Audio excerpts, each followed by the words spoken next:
ছাদের মধ্যে লাউ গাছ।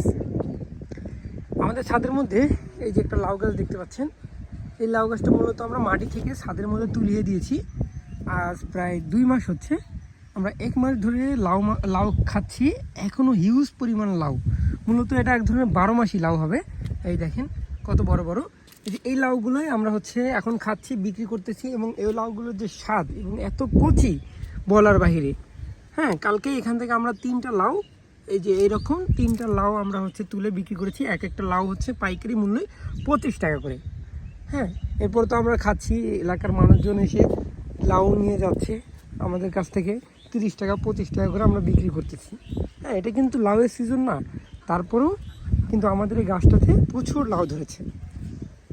লাউ ধরার কারণ আমরা এই গাছটাতে কয়েকদিন পর পরে স্প্রে করি, যাতে কোনো মাছি বা পোকা আক্রমণ বা কীটনাশক আক্রমণ না করে।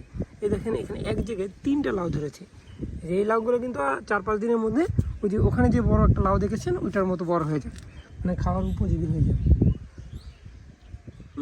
Huge huge. এই দেখেন ছোটো ছোটো লাউ। এই লাউটা কি হবে না, এটা মনে হয় পোকা ধরেছে নাকি, বলতে পারতেছি না, হইতেও পারে।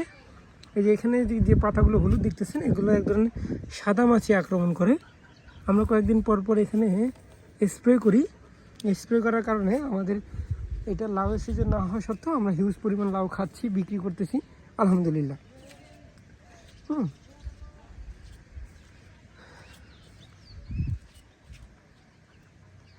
অনেক ছোট ছোট লাউ, এই যে এখানেও